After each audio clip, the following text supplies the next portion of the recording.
안녕하세요, 교수님. 2학년 실습 C반 송선아입니다. 동영상이 좀 많이 늦어졌는데, 그래도 끝까지 마지막 최선을 다해서 열심히 할 테니까, 좀 좋게 봐주셨으면 좋겠습니다. 아가 콜드큐어 시스템에 대한 첫 번째 동영상 발표를 시작하겠습니다.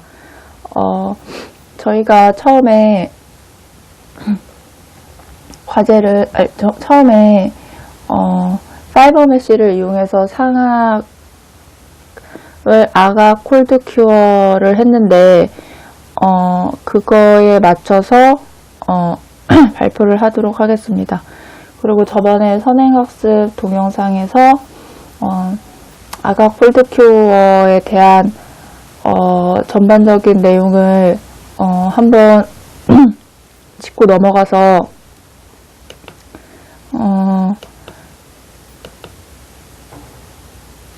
먼저 파이버메쉬 단계부터 설명을 하도록 하겠습니다.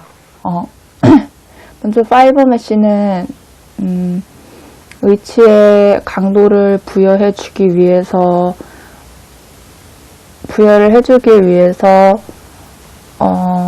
레진 위치상 안에 같이 메모를 하는 거고요.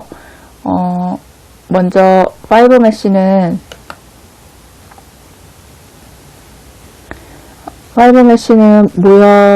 모델에 먼저 릴리프를 주어야 하는데 이 릴리프를 준 이 공간에 레진이 전입이 되고 그 위에 파이버메쉬가 위치를 하게 됩니다.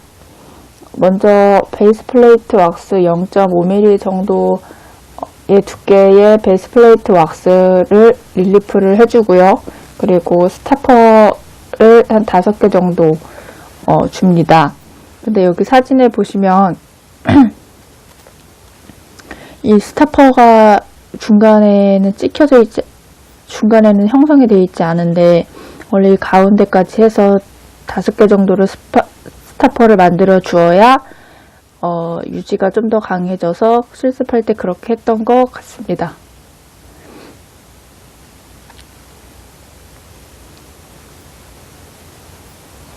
그리고 나서 베이스 플레이트 왁스의 스타퍼의 그 부분에 레진 분리제를 도포를 해주고 그리고 나서 핑크 레진을 조금씩 묻히고 난 후에 밀봉되어 있던 파이버메쉬를 꺼내서 위치를 시키고 그리고 나서 진공 흡착 시에 쓰이는 비닐팩 안에 중간 정도의 위치를 시키고 그리고 나서 진공 흡착기로 흡착을 시킵니다. 근데 이때 진공 흡착을 시킬 때 엄지손가락으로 모형의 가운데를 눌러줘야 더욱 정확하게 진공 흡착이 가능합니다. 이렇게 진공 흡착이 되고 나면 진공 상태가 되었는지 먼저 1차적으로 확인을 하고 그리고 나서 라이트 큐어 유닛에 넣고 약 4분 정도 중압을 시킨 후에 이제 다음 단계로 넘어가면 됩니다. 그리고 그 전에 아가를 부어놓고 처음에 경화를 시켜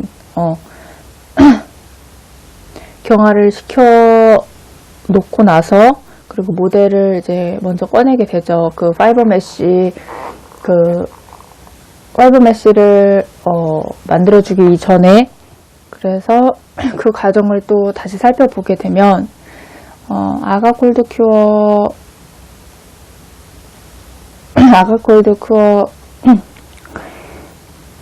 함을 먼저 분리를 해야 되겠죠. 함을 먼저 분리를 하고 나서 그리고 나서 이제 모형을 스파츌라나 뭐 다른 조각도로 모형의 테두리 부분을 이렇게 제거를 하고 나서 꺼내서, 그리고 나서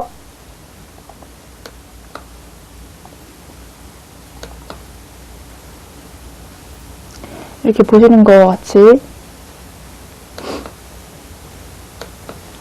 이렇게 모형이 있으면 모형을 꺼내고 나면 음형의 메모를 시켰던 음형의 모델 형태가 남아 있겠죠. 그러면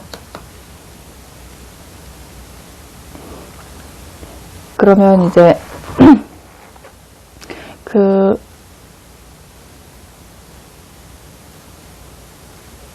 모델 위에 있던 그 납입치를 인공치를 다 분리를 해서, 그래서 인공치를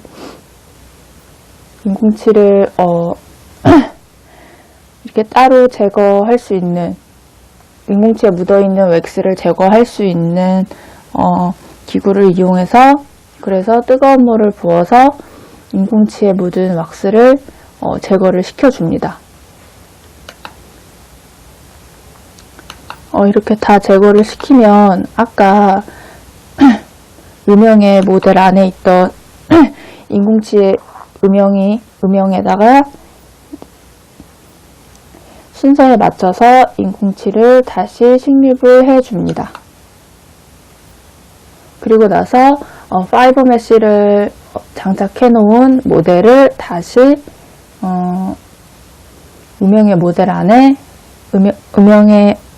음영의 함 안에 다시 넣어주면 됩니다. 근데 이때 인공치를 식립을 할 때는, 다시 식립을 해줄 때는 빠른 시간 안에 모든 과정이 이루어져야 합니다. 왜냐면은 악어는 실온에 있으면 있을수록 수축을 하기 때문에. 그리고 아까 말을 못했는데 파이버 메쉬는 그렇게 꺼낸 이제 유닛에 넣은, 광중압기에 넣은 그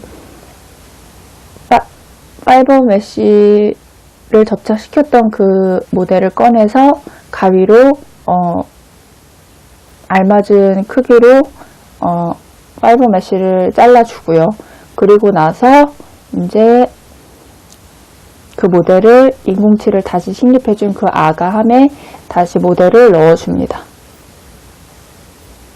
그리고 나서 모노머와 폴리머를 부피비 3:1 그리고 무게비 2:1을 이용해서 약간은 묽게 해서 가운데 그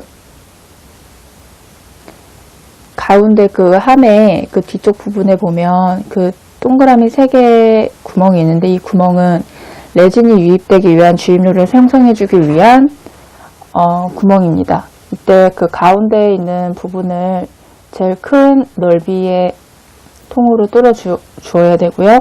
그 나머지 양쪽 부위에 있는 보조선들은 그 가운데 주입선으로 흘려보냈을 때 다시 되돌아 나오는지를 체킹하는 그런 주입로가 되겠습니다. 이 주입로들을 뚫어줄 때는 인공치가 식립되지 않는 부분에 잘 뚫어 주어야 하고, 직선 방향이 되도록 뚫어 주어야 액상의 레진이 잘 흘러 들어갈 수 있습니다. 그래서 이제 모노머와 폴리머를 혼합해 놓은 레진액을 천천히 가운데 주입로로 흘려 보내줍니다. 그리고 나서 조금씩 흘려 보내고 나서 그 양 옆에 있던 작은 주입로를 확인을 하면서 잘 레진이 빠져나오는지를 확인하면서 그렇게 주입을 시켜 주어야 합니다. 이렇게 나머지 그 두 주입로까지 채우고 나면 고무마개로 뒤에 있는 새 구멍을 막아준 다음에 압력 중압 솥에 넣고,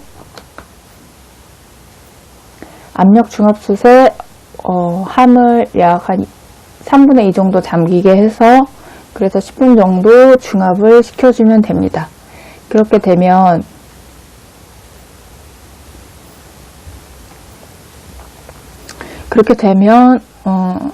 이제 함에서 아가를 분리해서 아가를 스파츌라나 손 등을 이용해서 의치에서 분리를 해줍니다.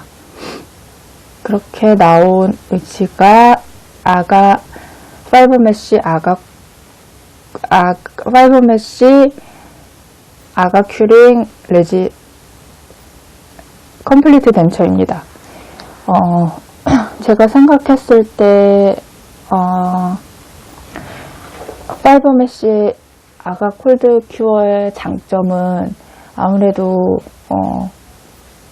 석고를 이용했을 때보다는 아가를 함으로써 일단 아가를 재사용함으로써 아가는 몇 번씩 사용을 할 수 있으니까 최대 5번까지는 사용을 할 수 있으니까 재료비가 절감이 되는 것 같고, 그리고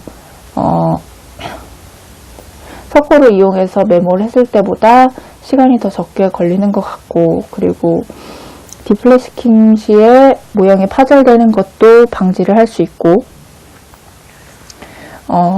그렇게 됨으로써 또 의치의 매끄러운 면을 얻을 수 있고, 그리고 팔리싱 시에도 아무래도 석고 매물재를 했을 때보다는 더 깨끗한 컴플리트 덴처를 얻을 수 있는 것 같습니다. 근데 단점으로는 제 생각으로는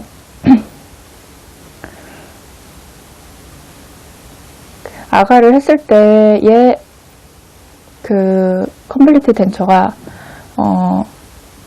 히트 큐링을 한 컴플리트 덴처보다 더 광택이 더 잘 나고 더 폴리싱도 더 쉬울 줄 알았는데 직접 해보니까 아가로 한 그 콜드 큐어는 생각보다 폴리싱을 아무리 열심히 해도, 그러니까 히트 큐링과 비교했을 때 똑같은 시간을 투자를 해도 광택이 좀 덜 나는 것 같은 생각이 들었습니다. 그래서 이 동영상을 이렇게 찍으면서 다시 한번 그 파이브메쉬를 이용한 아가 콜드 큐링에 대한 전반적인 내용을 한 번 더 생각해보고 또 숙지할 수 있었던 것 같습니다. 그래서 동영상을 찍으면서 너무 좋았고, 그리고 이 아가를 이 아가는 또 이렇게 여러 번 다시 재사용할 수 있다는 게 가장 큰 단점인 것 같다는 또 생각이 다시 한번 들었습니다. 그래서 히트 큐링보다는 아가 콜드 큐어가 시간상으로는 더 절약이 돼서 앞으로 치과 기공소에서도 더 많이 쓸 것 같고, 그리고 아가를 지금은 5번 정도 사용하면 아가의 성질이 변해서 사용을 할 수 없다고 들었는데, 나중에 제가 기공사가 된다면 아가를 대체한 뭔가 아가에서 좋은 향도 나고 이러면 더 이렇게 기공 작업을 할 때에도 더 기분도 좋고 그러지 않을까 하는 생각을 잠시나마 해봤습니다. 그래서 여기까지 아가 콜드 큐어에 대한 동영상 강의를 마치겠습니다. 감사합니다.